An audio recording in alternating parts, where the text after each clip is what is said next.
ચાલ તો આજથી આપણે 11મા ધોરણમાં નવું ચેપ્ટર મીનિંગ કે પી બ્લોક એલિમેન્ટ લખીએ. એટલે ચેપ્ટર નંબર 11. 10 હતું એસ બ્લોક એલિમેન્ટ. હવે શરૂ કરીએ પી બ્લોક એલિમેન્ટ. પી વિભાગના તત્વો. આનું ગુજરાતી થાય પી વિભાગના તત્વો. તો પહેલાં વ્યાખ્યા લખીએ કે પી વિભાગના તત્વો એટલે શું. પી વિભાગના તત્વો એટલે શું? તો જે તત્વોની ઇલેક્ટ્રોન રચનામાં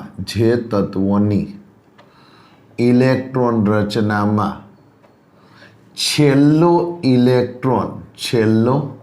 ઇલેક્ટ્રોન પી કક્ષકમાં દાખલ થાય, કક્ષકમાં ગોઠવાય.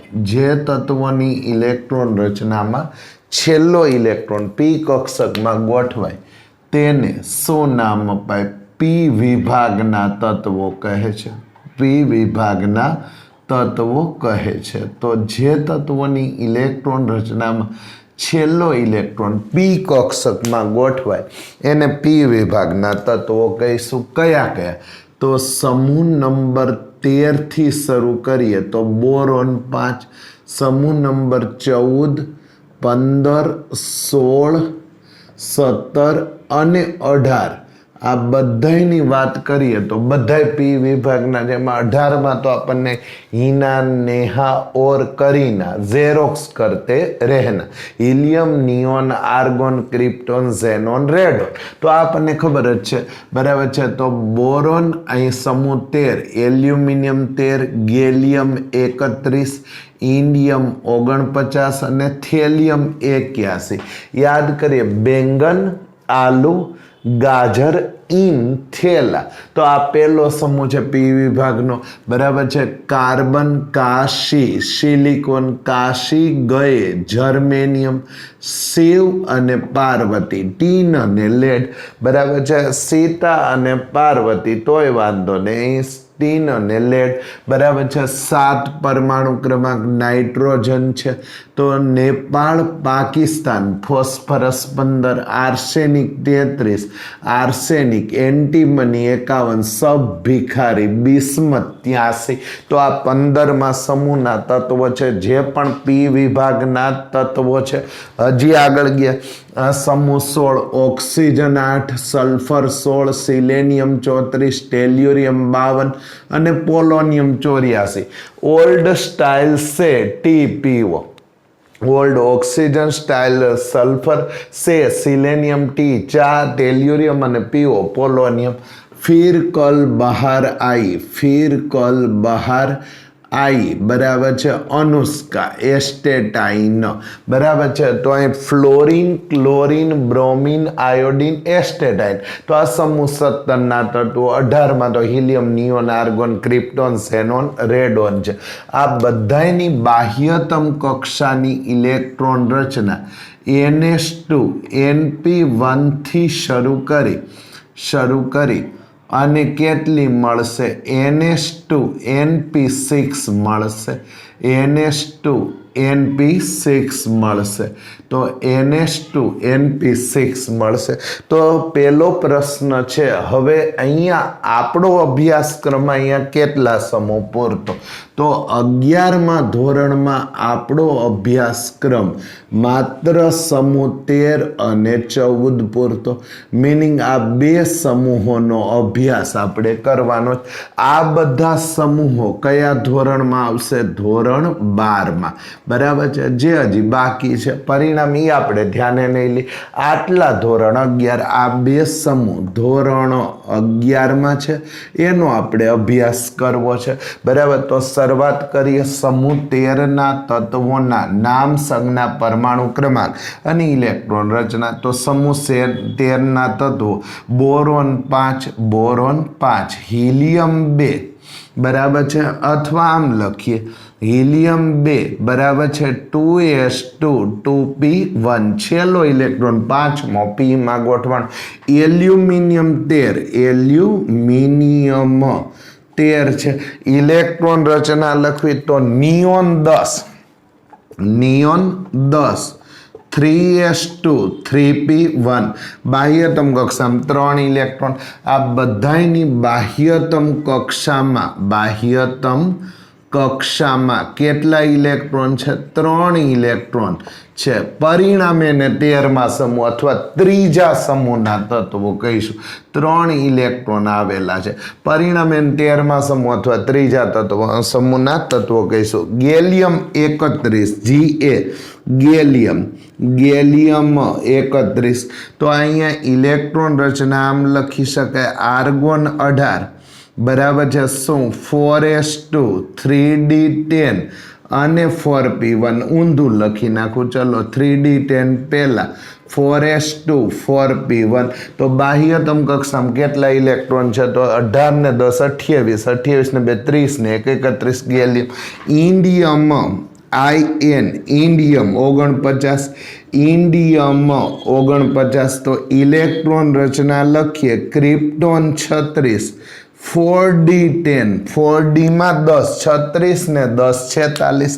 4d10 46 5s2 5p1 તો બાહ્યતમ કક્ષામાં 3 ઇલેક્ટ્રોન થેલિયમ 81 તો ઇલેક્ટ્રોન રચના લખવી છે તો આમ લખીએ કે ભાઈ અહીંયા ઝીનોન 54 4f14 5d10 6s2 6p1 से सरवाળો હું કરી લઉં 54 ને 14 તો 54 ને 10 64 ને 4 68 ને 10 78 ને 3 81 આખી નાઇટની બાહ્યતમ કક્ષામાં ns2 np1 ઇલેક્ટ્રોન છે તો બાહ્યતમ કક્ષામાં કેટલા ns2 np1 યાદ કરીએ લિસ્ટ શું લિસ્ટ હતું બેંગન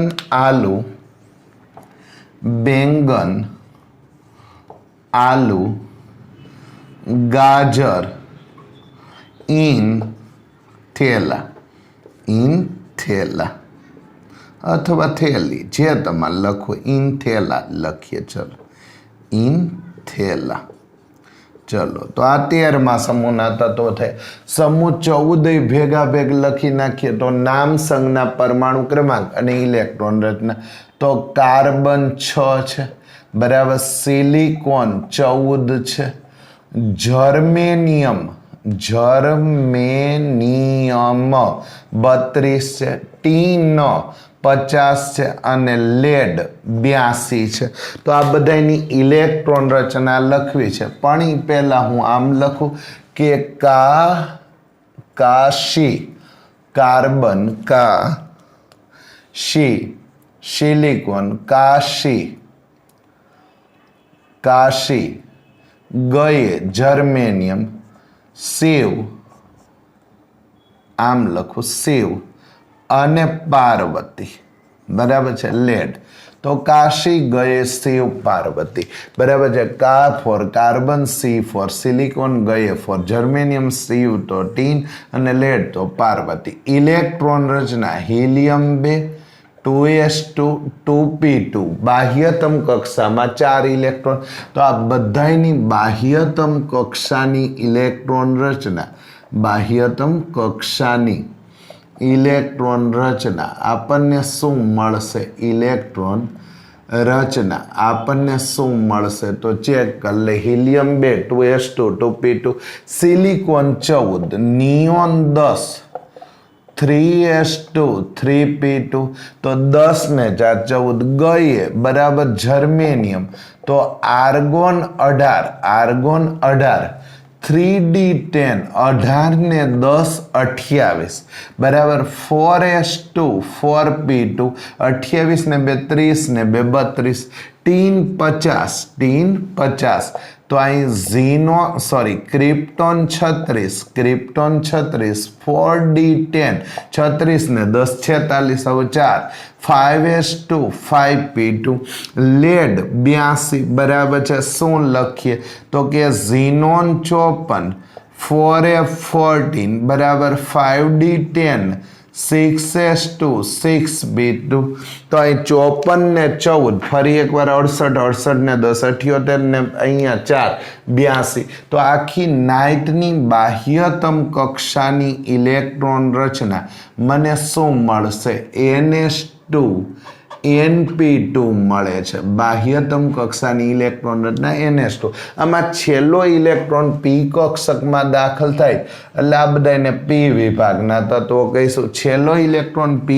કક્ષકમાં દાખલ થાય એટલે p વિભાગના તત્વો એનો અર્થ એવો નથી કે બાકીના તત્વો નથી છે પણ ધોરણ 12 માં છે એટલે અત્યારે આપણે એ લખતા નથી હવે ટાઇટલ છે નિષ્ક્રિય યુગ્મ અસર હવે જે લોકો આગળનો આવર્ત કોષ્ટક પાઠ કેમિકલ બોન્ડિંગ સારી રીતે ભણીને આવે છે એને હવે એકદમ જમાવટ થઈ જશે હવે આપણને સમજાણું કે આ બધું આવવાનું જ હતું આગળ એટલે જ 11th ઇન્ટ્રોડક્શનમાં અહીંથી શરૂઆત કરી હતી આપણને એમ હતું ભાઈ આ શું લપ થાય છે બરાબર તો હવે સમજાઈ ગયું કે આ બધું આવવાનું જ હતું બરાબર છે હવે નિષ્ક્રિય યુગ્મ અસર તો લખીએ કે સમૂહ 13 14 15 16 17 ના તત્વો ના છેલ્લા તત્વો માં બરાબર છે તો સમૂહ 13 14 15 16 17 ના છેલ્લા તત્વોમાં 4f કક્ષકમાં ઇલેક્ટ્રોન આવેલા હોવાથી તેની નિષ્ક્રિય યુગ્મ અસર તેની ઇલેક્ટ્રોન 4f માં આવેલા હોવાથી એની સ્ક્રીનિંગ અસર ઘટે છે સ્ક્રીનિંગ અસર ઘટે છે ફરી એકવાર આની આજ વ્યાખ્યા સ્ક્રીનિંગ અસર ઘટે છે 4f કક્ષકમાં ઇલેક્ટ્રોન આવેલા છે પણ f ની સ્ક્રીનિંગ અસર ઘટે છે યાદ કરીએ સ્ક્રીનિંગ અસરનો ક્રમ શિલ્ડિંગ ઇફેક્ટનો ક્રમ બરાબર s માં સૌથી વધારે p માં ઓછી d માં ઓછી અને f માં સાવ ઓછી તો શિલ્ડિંગ ઇફેક્ટનો ક્રમ ચલો અલગથી ને લાઈન જ લખી નાખો કે શિલ્ડિંગ ઇફેક્ટનો ક્રમ s એ સ્ક્રીનિંગ ઇફેક્ટનો ક્રમ s માં વધારે p માં ઓછી d માં ઓછી અને f માં તો સાવ કરતાં સાવ ઓછી તો આ સ્ક્રીનિંગ અસરનો ક્રમ છે તો 4f માં ઇલેક્ટ્રોન આવેલા હોવાથી સ્ક્રીનિંગ અસર ઘટે છે હવે મારે આને રિમૂવ કરવું છે તો આપ આમાં જે ઠીક લાગે એ લખી નાખો અથવા સ્ક્રીનશોટ લઈ લો બરાબર છે હું આને રિમૂવ કરું છું ચાલો ફરી એકવાર તો સ્ક્રીનિંગ અસરનો ક્રમ આપણને શું મળશે s ની સૌથી વધારે p ની ઓછી d ની ઓછી f ની ઓછી જો સ્ક્રીનિંગ અસરનો ક્રમ એવો હોય તો કેન્દ્રનું z ઇફેક્ટિવનો ક્રમ એ સૌથી વધારે z ઇફેક્ટિવ કોના ઉપર લાગશે તો સ્ક્રીનિંગ અસર છે એ f ની સૌથી ઓછી f કક્ષક આવેલું છે તેથી તેની સ્ક્રીનિંગ અસર સૌથી ઓછી પરિણામે તેથી f કક્ષકમાં ઇલેક્ટ્રોન ધરાવતા તત્વો f કક્ષકમાં ઇલેક્ટ્રોન ધરાવતા તત્વો ના કેન્દ્રનું આકર્ષણ હંમેશા s ના 2 ઇલેક્ટ્રોન પર વધે છે જે તત્વોની ઇલેક્ટ્રોન રચનામાં f કક્ષક આવેલી હોય f કક્ષક ધરાવતા અથવા f કક્ષકમાં ઇલેક્ટ્રોન ધરાવતા તત્વોના કેન્દ્રનું આકર્ષણ બળ s કક્ષકના 2 ઇલેક્ટ્રોન ઉપર વધે છે પરિણામે s ના 2 ઇલેક્ટ્રોન પ્રક્રિયામાં ભાગ લેતા નથી, કારણ કે કેન્દ્રનું આકર્ષણ બળ એસ ઉપર વધે. એસ ઉપર શું કામ વધે છે? એસ ગોળાકાર છે. ગોળાકાર કક્ષક ઉપર કેન્દ્રનું આકર્ષણ બળ વધે છે. તો એસ ગોળાકાર છે. તો એસના 2 ઇલેક્ટ્રોન પ્રક્રિયામાં ભાગ લેતા નથી. જો એસના 2 ઇલેક્ટ્રોન ભાગ ન લે તો ઓક્સિડેશન આંકમાં કેટલો? તો કે 2 નો શું થાય છે? ઘટાડો થાય છે. ઘટાડો થાય છે. આ અસરને નામ અપાય નિષ્ક્રિય યુગ્મ અસર, ઇનર્ટ પેર ઇફેક્ટ. ફરી એકવાર સમૂહ 13, 14, 15, 16, 17 ના છેલ્લા તત્વોમાં 4f કક્ષકમાં ઇલેક્ટ્રોન આવેલા છે. 4f ની સ્ક્રીનિંગ અસર સૌથી ઓછી છે. પરિણામ જો એની સૌથી ઓછી અસર હોય તો એને કારણે કેન્દ્રનું આ સ્ક્રીનિંગ અસરના વ્યસ્ત પ્રમાણમાં કેન્દ્રનું આકર્ષણ બળ, સ્ક્રીનિંગ અસરના વ્યસ્ત પ્રમાણમાં કેન્દ્રનું આકર્ષણ બળ, જેની સ્ક્રીનિંગ અસર સૌથી ઓછી એના કેન્દ્રનું આકર્ષણ બળ વધે છે. કોના ઉપર વધે છે? એસના 2 ઇલેક્ટ્રોન. પરિણામે એસના 2 ઇલેક્ટ્રોન ભાગ લેતા નથી અને પરિણામે ઓક્સિડેશન આંકમાં 2 નો શું થાય છે? ઘટાડો થાય. આ અસરને નિષ્ક્રિય યુગ્મ અસર. ઉદાહરણ તરીકે થેલિયમનો ઓક્સિડેશન આંક +3 ને બદલે કેટલો મળે છે? +1 મળે છે. કેટલો ઘટાડો થયો? 2. બરાબર. એ જ રીતે લેડનો ઓક્સિડેશન આંક પીબી નો ઓક્સિડેશન આંક મળવો જોઈએ +4 ને બદલે કેટલો મળે છે? +2 મળે છે. તો ઘટાડો થયો. અહીં 1-2 MCQ પૂછાઈ શકે. કોણ વધારે સ્થાયી છે? કોણ વધારે સ્થાયી છે? બરાબર છે. કયું? તો કે આમ લખીએ. અહીંયા પહેલો પ્રશ્ન, થેલિયમ ઓક્સાઇડ કે અહીંયા થેલિયમ ઓક્સાઇડ, બરાબર, Tl+3 અને Tl+1 અને O-2. ચલો TL આ બેમાં કોણ વધારે થાય? બીજું, લેડ ઓક્સાઇડ કે લેડ ડાયોક્સાઇડ? આ બેમાં કોણ વધારે થાય છે? કોણ વધારે થાય? કોણ વધારે થાય? તો જેમાં થેલિયમ, આમાં થેલિયમ +1 O-2, થેલિયમ +3 O-2, આમાં લેડ +2 O-2, અહીંયા લેડ +4 O-2.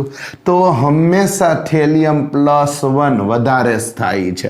કેમ? નિષ્ક્રિય યુગ્મ અસર. તો આન્સર આવશે Tl2O વધારે સ્થાયી છે TlO2 કરતા. અહીંયા આન્સર આવશે કે લેડ મોનોક્સાઇડ વધારે સ્થાયી છે લેડ ડાયોક્સાઇડ કરતા. એનો અર્થ એવો નથી કે લેડ ડાયોક્સાઇડ ન મળે.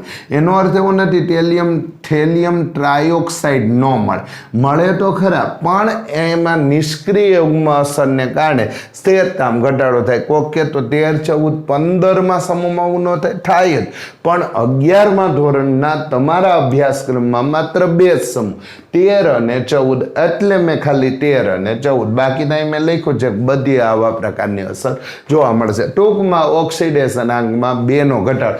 એસના ઇલેક્ટ્રોનને બ્લોક કરી દે તો 2 ઇલેક્ટ્રોન બ્લોક થઈ ગયા. પીમાં 1 જ વધ્યું. બાહ્યતમ કક્ષામાં 3 હોય, એમાંથી એસના 2 બ્લોક કરી દીધા તો વધ્યું કેટલું? 1. તો ઓક્સિડેશન આંક 3 ને બદલે કેટલો મળશે? 1. અને સમૂહ 4માં અથવા 14માં 4 ને બદલે કેટલો મળશે? 2. તો આ થઈ ગઈ નિષ્ક્રિય યુગ્મ અસર. આવો પી પાઈ બંધ મેં કેમિકલ બોન્ડિંગમાં અને જ્યારે તમારે ડાઉટનો સેશન લીધેલો ત્યારે પણ આ પ્રશ્ન લીધેલો, છતાંય હું પાછું લઈ લઉં કે આવર્ત 2ના તત્વો જ્યારે દ્વિબંધ થી જોડાય ત્યારે તેના પાઈ બંધને નામ અપાય શું? પી પાઈ બોન્ડ અથવા બંધ. જેમ કે ઉદાહરણ તરીકે, બરાબર છે, કાર્બન ડબલ બોન્ડ કાર્બન, तो आनी अहींया पाईबंध तो आनी पी कक्षक अने आनी पी कक्षक तो आनी पी कक्षक भाग ले आनी पी कक्षक तो आवा बंधनु नाम थयुं पी पाई बंध कारण के कार्बन आवत बे में छे कार्बन अने ऑक्सीजन सिग्मा ने पाई तो आनी पी कक्षक आनी पी कक्षक कारण के बे टू पी जी इलेक्ट्रॉन रचना धरावे तो पी पाई बंध कार्बन अने नाइट्रोजन बराबर है मान लो कि अहींया कार्बन अने नाइट्रोजन तो अहींया बंधनु नाम शुं हशे पी पाई शुं काम कारण के बेयनी कई कक्षको छे पी कक्षको छे तो आवा सॉरी आवा बंधनु नाम पी पाई बंध पी पाई डी पाई बंध ज्यारे आवर्त बेना तत्वों साथे कोण जोड़ाय तो के आवर्त बेना तत्वों साथे आवर्त 3, 4, 5, 6 ना तत्वों द्विबंध थी जोड़ाय त्यारे हमेशा द्विबंधी जोड़े त्यारे अथवा त्यारे ते पाई बंध ने नाम पाई पी पाई डी पाई बंध जेम के उदाहरण SO3 SO2 चलो ने SO2 तो एक बंध नु नाम छे पी पाई बंध पी पाई बंध अने एक बंध नु नाम छे पी पाई डी पाई बंध शू काम कारण के आनी पी कक्षक भाग ले आनी पी कक्षक भाग ले एक में आनी पी कक्षक भाग ले आनी कई कक्षक डी कक्षक भाग ले जेने नो खबर पड़े केमिकल बॉन्डिंग जोवू केमिकल बॉन्डिंग जो आ बात थी हशे कि एक पी पाई बन है एक पी पाई डी पाई समूह 13 ना तत्वों परमाणुवीय त्रिज्या अने परमाणु कद तो एना जवाब में आम लखीए कि समूह 13 ना तत्वों में परमाणु क्रमांकना वधारा साथे समूहनी वात छे एटले परमाणुवीय कद अथवा परमाणुवीय त्रिज्या वधे छे परमाणुवीय कद अथवा परमाणुवीय त्रिज्या वधे शू काम समूह में ऊपर थी नीचे जाओ एम परमाणुवीय कद अने परमाणुवीय त्रिज्या हमेशा वधशे जेने नो खबर पड़ी केमिकल बॉन्डिंग जोवो CB जोवो बराबर तो परमाणुवीय कद अथवा परमाणुवीय त्रिज्या वधे केम समूह में ऊपर थी नीचे जाओ एम केंद्र थी अंतर वधतुं जाय एम त्रिज्या के कद वधे तो नियम मुजब तो आवो क्रम थावो जोईए तो नियम मुजब आवो क्रम थावो जोईए परमाणु कद अथवा परमाणुवीय त्रिज्या केवो क्रम थावो जोईए बोरोन सौथी ओછી एल्युमिनियम गैलियम इंडियम अने थेलियम आवो क्रम थावो जोईए पण आ क्रम मळतो नथी क्या चूक थाय छे आ क्रम मळतो नथी नियम मुजब तो आवो क्रम थवो जोईए boron aluminium gallium indium any वधारे अने थेलियम नी सौथी वधारे आवो क्रम थवो जोईए परंतु परमाणु कद अथवा परमाणुवीय त्रिज्यानो क्रम ए कंईक आवो मळे छे बोरोन नी सौथी ओછી पछी गैलियम आवे छे अने पछी कोण आवे छे एल्युमिनियम पछी राबेता मुजब कोण इंडियम अने थेलियम तो प्रॉब्लम ई थयो गैलियम में केम त्रिज्या घटी तो याद करो आवर्त कोष्टकनु एन जे नीट अने जी हवे आपने एना फायदा समझाशे कि भणीए तो शू फायदा थाय बराबर है याद करो શું કરવાનું હતું? તો એની અંદર યાદ છે કે એક અસર હતી. હું સેજ આટલા વિભાગને ઉડાડી દઉં છું, નિષ્ક્રિય યુગ્મ અસરવાળા, બરાબર છે, આટલા વિભાગને, બરાબર, બાકીનું બધું રાખું છું, બરાબર છે. તો ફરી એકવાર શું યાદ કરો? તો કે આવર્ત કોષ્ટકનું નીચે ચલો જોઈને લખીએ. તો એની અંદર આવું લખી શકાય છે કે અહીંયા ગેલિયમમાં કઈ સંક્રાંતિ સંકોચન જોવા મળે છે, સંકોચન મળે છે. ગેલિયમમાં સંક્રાંતિ સંકોચન મળે અને આ ઘટના માત્ર અને માત્ર એક જ તત્વ કોના પૂરતી મર્યાદિત છે? ગેલિયમ પૂરતી 31 પૂરતી શું છે? મર્યાદિત છે. અને પરિણામે પરમાણવીય ત્રિજ્યા ગેલિયમની એલ્યુમિનિયમ કરતાં પણ ઘટે છે, બરાબર. તો પરમાણવીય ત્રિજ્યાનો ક્રમ માં ગેલિયમની ઓછી અને એલ્યુમિનિયમની વધારે. તો બોરોન સૌથી નાનો, બીજા ક્રમે એલ્યુમિનિયમ આવવું જોઈએ, એની જગ્યાએ ગેલિયમ, પછી એલ્યુમિનિયમ, ઇન્ડિયમ અને થેલિયમ. તો આવો ક્રમ માત્ર અને માત્ર કોને કારણે જોવા મળ્યો? સંક્રાંતિ સંકોચન. અને આવું માત્ર એક જ તત્વમાં જોવા મળે છે, એનું નામ છે ગેલિયમ. એને કારણે હવે કેમ જોવા મળે છે આપણે ત્યાં ખૂબ આવર્ત કોષ્ટકમાં એ નીટ જીમાં આપણે લખેલું છે, એટલે એ હવે બીજી વાર ન બોલી. તો ત્યાં જઈને ચેક કરશું કે એક જ તત્વ ગેલિયમ પૂરતી મર્યાદિત છે, પરિણામે એલ્યુમિનિયમ કરતાં ગેલિયમની પરમાણુ ત્રિજ્યા ઓછી, પરિણામ ક્રમ એલ્યુમિનિયમ કરતાં ગેલિયમ વધવો જોઈએ, એની જગ્યાએ boron, gallium, aluminium, indium, thallium થાય. એટલે આ આઈએમપી ત્યારે હતો અને આજે છે. તો આ થઈ ગયું પરમાણવીય કદ અથવા પરમાણવીય ત્રિજ્યા. હું અહીંયા એને રિમૂવ કરવા માગું છું. આપાનો સ્ક્રીનશોટ લઈ લો અથવા તો આને લખી લો. હું આને રિમૂવ કરવા માગું છું.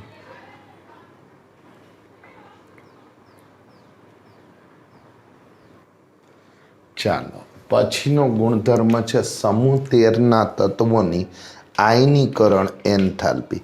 તો સમૂહ 13ના તત્વોની આયનીકરણ એન્થાલ્પી, તો નિયમ એવો છે કે સમૂહમાં પરમાણુ ક્રમાંક, આનું બીજું એક નામ છે બોરોન ફેમિલી. જેમ સમૂહ 14નું બીજું નામ છે કાર્બન ફેમિલી, એમ સમૂહ 13નું બીજું નામ છે બોરોન ફેમિલી. તો સમૂહમાં પરમાણુ ક્રમાંકના વધારા સાથે હંમેશા આયનીકરણ એન્થાલ્પીમાં ઘટાડો થાય છે.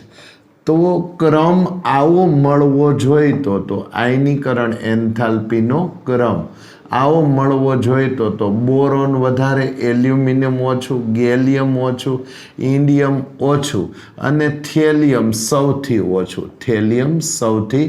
ઓછું. આવો આયનીકરણ એન્થાલ્પીનો ક્રમ મળવો જોઈતો તો, પણ આવો કોઈ ક્રમ મળતો નથી. તો બોરોન કરતાં એલ્યુમિનિયમ, બોરોનની સૌથી વધારે, એલ્યુમિનિયમની ઓછી, ગેલિયમની ઓછી, થેલિયમની સૌથી ઓછી, આવો ક્રમ મળવો જોઈતો હતો, પણ આ ક્રમ મળતો નથી. એને બદલે બોરોનની આયનીકરણ એન્થાલ્પી, ફરી એકવાર, તો આ ક્રમ મળતો નથી. બોરોનની સૌથી વધારે, એલ્યુમિનિયમની ઓછી, ગેલિયમની ઓછી, ઇન્ડિયમની ઓછી, થેલિયમની એના કરતાં ઓછો. એને બદલે બોરોનની, બરાબર છે, આયનીકરણ એન્થાલ્પી અથવા બોરોન ફેમિલી, એને બદલે ક્રમ કાંઈક આવો મળે છે. આયનીકરણ એન્થાલ્પીનો ક્રમ કાંઈક આવો મળે છે, બોરોનની સૌથી વધારે. બીજા ક્રમે આવે છે ડાયરેક્ટ થેલિયમ, બોરોન પછી થેલિયમ, બરાબર. પછી કોણ આવે છે?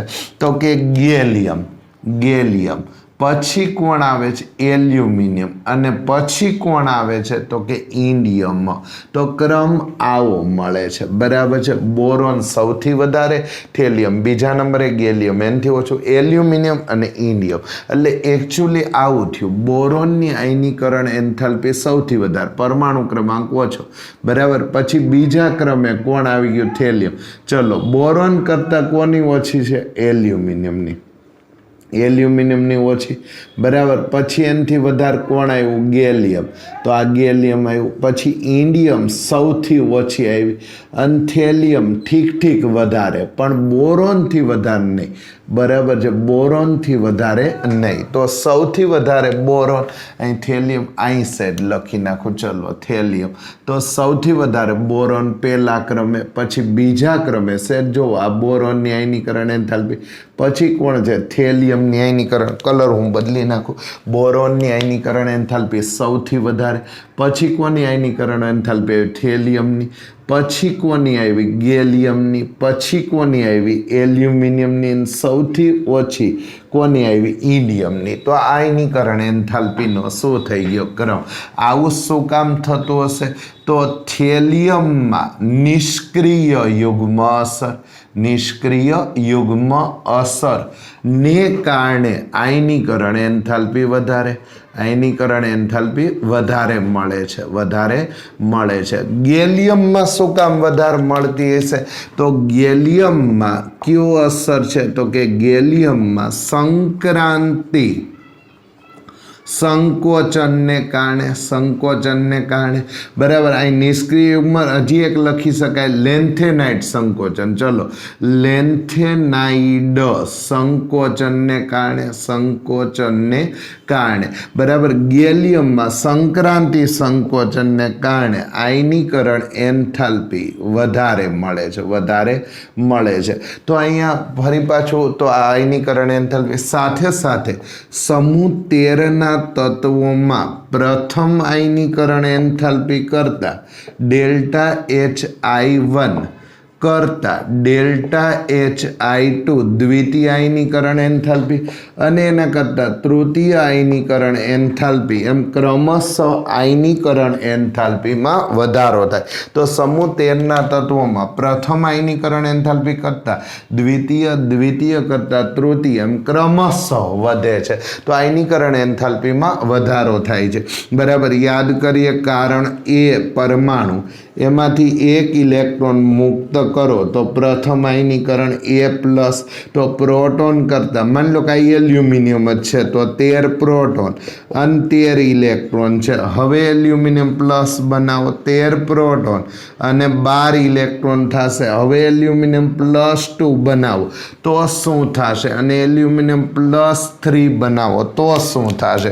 તો હવે 13 પ્રોટોન 12 ઇલેક્ટ્રોન, એક ઇલેક્ટ્રોન ઘટ્યો તો આયનીકરણ એન્થાલ્પીમાં વધારો થયો. હવે અહીંયા જુઓ 13 પ્રોટોન અને 11 ઇલેક્ટ્રોન, એક ઇલેક્ટ્રોન હજી ઘટ્યો તો આયનીકરણ એન્થાલ્પીમાં હજી ઘટાડો થશે, વધારો થશે. તો અહીંયા હવે 10 ઇલેક્ટ્રોન વધ્યા. તો આ તો નિષ્ક્રિય જેવું જ થઈ ગયું. તો આયનીકરણ એન્થાલ્પી પ્રથમ કરતાં દ્વિતીય વધારે, દ્વિતીય કરતાં તૃતીયમાં ક્રમશઃ શું થાય છે વધારો થાય. સમૂહ 13ના તત્વોની વિદ્યુત ઋણતા. તો બોરોનથી એલ્યુમિનિયમ અહીં જોઈજો ક્યાં સુધી આવે છે. તો બોરોનથી એલ્યુમિનિયમ, આનો જવાબ આવો થશે કે બોરોનથી એલ્યુમિનિયમ તરફ જતા વિદ્યુત ઋણતા શરૂઆતમાં ઘટે છે, વિદ્યુત ઋણતા ઘટે છે. બોરોનથી એલ્યુમિનિયમ તરફ જતા વિદ્યુત ઋણતા ઘટે છે, વિદ્યુત ઋણતા ઘટે છે. બોરોનથી એલ્યુમિનિયમ તરફ જતા વિદ્યુત ઋણતા ઇલેક્ટ્રોન નેગેટિવિટી ઘટે છે. ક્યાંથી ક્યાં? બોરોનથી એલ્યુમિનિયમ તરફ જતા. પરંતુ એકવાર એલ્યુમિનિયમ પછી, બરાબર છે, પરંતુ એલ્યુમિનિયમ, ગેલિયમ, ઇન્ડિયમ અને થેલિયમમાં ક્રમશઃ વિદ્યુત ઋણતામાં શું થાય છે તો કે વધારો થાય છે, વધારો થાય છે. તો આ વિદ્યુત ઋણતાનો ક્રમ થયો. તો એલ્યુમિનિયમથી થેલિયમ તરફ જતા ક્રમશઃ વિદ્યુત ઋણતા વધારો થાય. સમૂહ 13ના તત્વોના ભૌતિક ગુણધર્મો, ફિઝિકલ પ્રોપર્ટી, ભાઈ એના રંગરૂપ કેવા છે, એનો સ્વભાવ કેવો છે, વગેરે વગેરે. તો બોરોન સ્વભાવે અધાતુ છે અને પ્રમાણમાં સખત અને કાળા રંગનો પદાર્થ છે. કાળા રંગનો, બરાબર છે, કાળા રંગનું તત્વ છે, એમ લખું. કાળા રંગનું તત્વ છે. તો સ્વભાવે અધાતુ છે, સખત છે અને કાળા રંગનું તત્વ છે. અનેક અપરૂપો ધરાવે છે. સળગતો પ્રશ્ન, અપરૂપો એટલે શું? તો વ્યાખ્યા આવી લખીએ, અપર રૂપો અથવા બહુરૂપો એટલે શું? તો એક જ પદાર્થ, એક કરતા વધારે બંધારણ ધરાવે ત્યારે એને અથવા એક કરતા વધારે સ્વરૂપે મળે તો તેને શું નામ અપાય? અપરૂપો અથવા તો બહુરૂપો કહે છે, એક જ પદાર્થ એક કરતા વધારે સ્વરૂપે મળે તો એને અપરૂપો અથવા બહુરૂપો કહીશું. એક જ પદાર્થ એક કરતા વધારે સ્વરૂપે મળે, બરાબર. ઉદાહરણ તરીકે ફોસ્ફરસ સફેદઈ છે અને રાતો પણ છે. તો એક કરતા વધારે સ્વરૂપે મળે એટલે બહુરૂપો ધરાવે છે. બોરોનનું ગલનબિંદુ પ્રમાણમાં ઊંચું મળે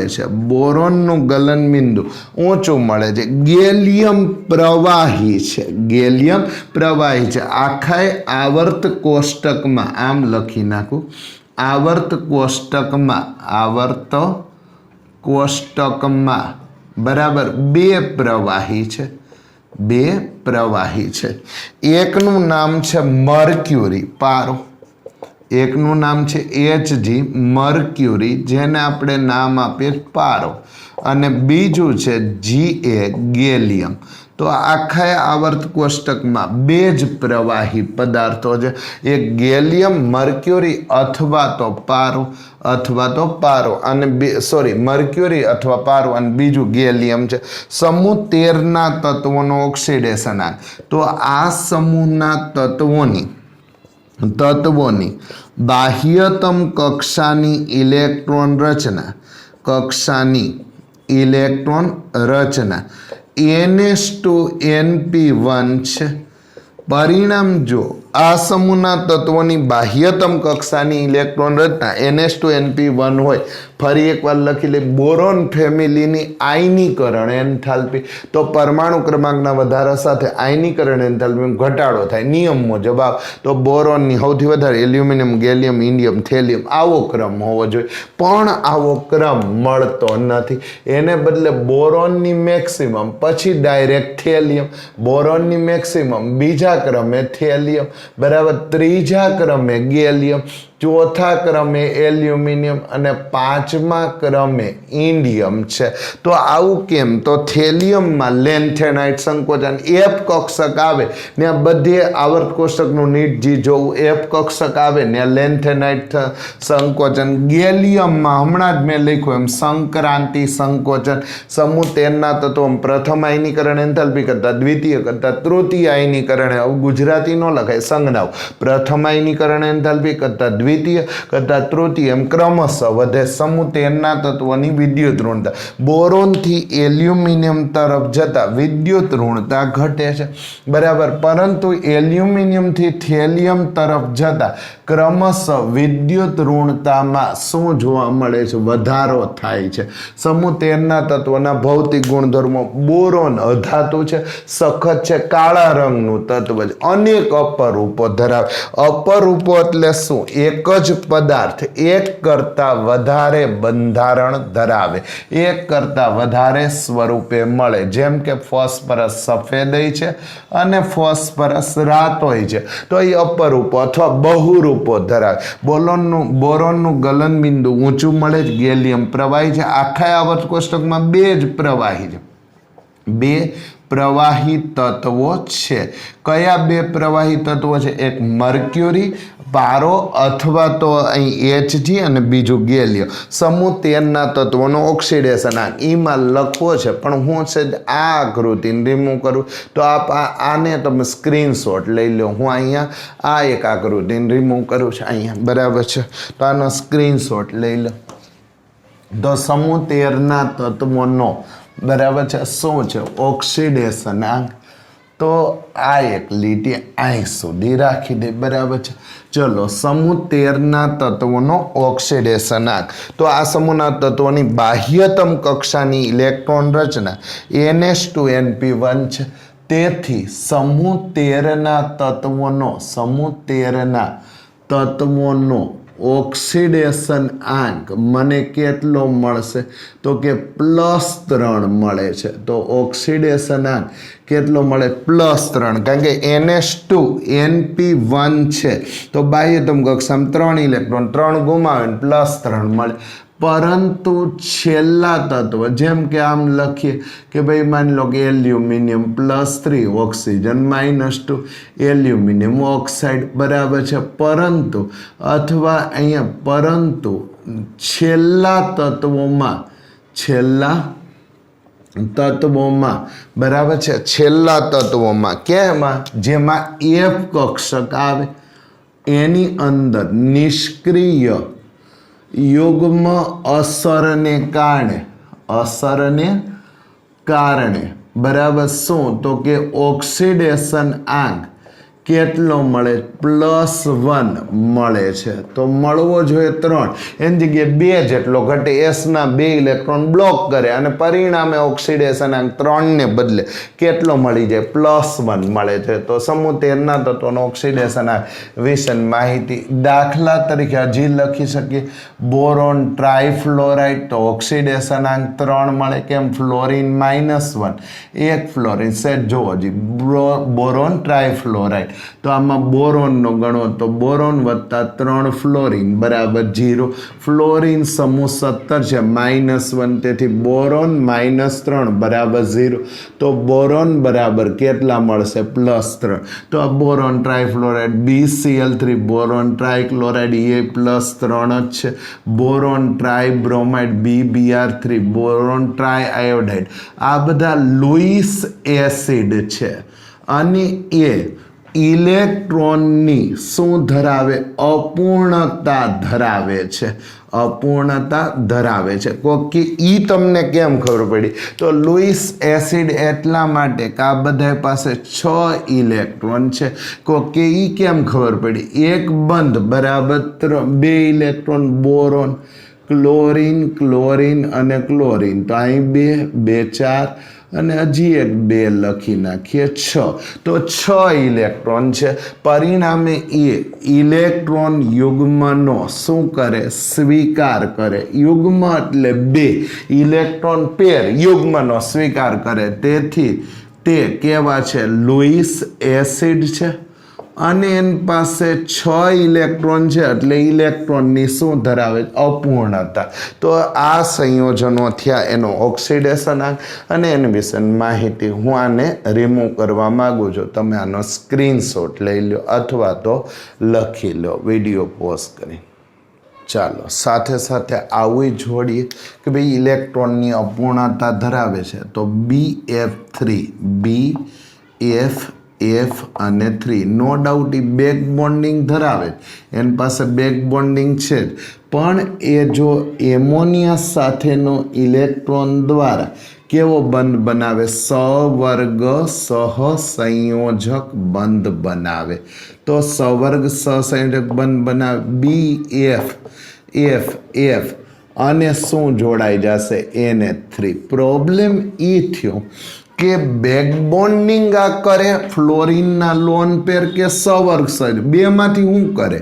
બરાબર, બેક બોન્ડિંગ એ કરે કે સવર્ગ સહસંયોજક? તો અહીં લખીએ કે બેક બોન્ડિંગ અને સવર્ગ સહસંયોજક બંધ હોય તો હંમેશા અણુ પહેલા કયો બંધ બનાવે? તો હંમેશા અણુ, બહુ આઈએમપી લીટી છે, સવર્ગ બેક બોન્ડિંગ અને સવર્ગ સહસંયોજક બંધ બે શક્યતા હોય,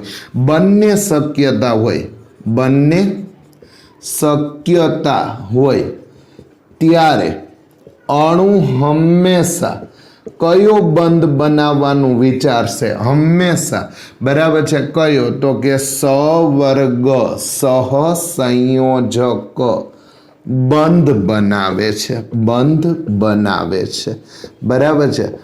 જો આ અણુ ન હોત તો 100% બેક બોન્ડિંગ કરત, પણ જ્યારે એમોનિયા અવેલેબલ થયો ત્યારે નો બેક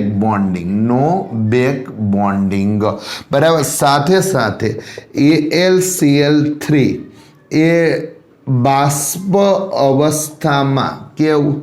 તો કે સેતુબંધ ડાઈમર બંધારણ ધરાવે, જે આપણે આગળના પાઠમાં લખ્યું છે. ફરી એકવાર, જો આ એમોનિયા ન હોય, ફરી એકવાર અહીં જોજો અને સાંભળજો. જો આ એમોનિયા ન હોય તો 100% બેક બોન્ડિંગ, 100% બેક બોન્ડિંગ. પણ એમોનિયા હોય તો નો બેક બોન્ડિંગ, માત્ર કેવો? સવર્ગ સહસંયોજક બંધ. ફરી એકવાર, ડોનર એટમ અવેલેબલ હોય, લોન પેર વાળો અણુ બાજુમાં ઊભો હોય તો એ સવર્ગ સહસંયોજક બંધ બનાવશે, તો કોઈ દી બેક બોન્ડિંગ નહીં કરે. પણ આ નથી તો હંમેશા કેવો બંધ બનાવશે? Back bonding. ફરી એકવાર, એમોનિયા જેવો લોન પેર વાળો પરમાણુ હાજર છે તો હંમેશા સવર્ગ સહસંયોજક બંધ. આ નથી, એમોનિયા નથી, લોન પેર નથી, તો કયો બંધ બનાવશે? Back bonding. તો AlCl3 સેતુબંધ ડાયમેરિક બંધારણ. ફરી એકવાર દોર નાખીએ, AlCl અને Cl. બીજો અણુ દોરવો છે Al, બરાબર છે, Cl અને Cl. તો સેતુબંધ ડાયમેરિક. ક્લોરીન પાસે લોન પેર છે, જેનું એ શું કરશે? દાન કરશે. કોને? એલ્યુમિનિયમને. કેવો બંધ બનાવશે? સેતુબંધ ડાયમેરિક હેલાઇડ. યાદ કરીએ આવી રચનાને, હું આ એક લીટી કાઢી નાખું. આવી રચનાને નામ આપતા હતા શું? તો કે 3 સેન્ટર 1, કલર બદલી નાખું, centre 1, centre 2, centre 3. 3 centre 4 electron bond, 3 centre 4 electron bond. આ 2 ઇલેક્ટ્રોન, આ 2 4 ઇલેક્ટ્રોન, 3 પરમાણુ, aluminium chlorine aluminium chlorine aluminium, 3 પરમાણુ, 4 ઇલેક્ટ્રોન બંધ જોવા મળે. તો બાષ્પ અવસ્થામાં કયું બંધારણ ધરાવે છે? ડાઈમર બનાવે છે, AlCl3, બરાબર છે. અને એનું સૂત્ર થઈ જાય Al2Cl6. એનો અર્થ થાય AlCl3 પ્લસ AlCl3, બરાબર. તો આ થઈ ગયું એના બંધારણ અથવા એની વિશેની સામાન્ય માહિતી. અહીં સુધી રાખીએ, બાકીનું બધું આવતા પીરિયડમાં જોશો, બરાબર છે. ચલો.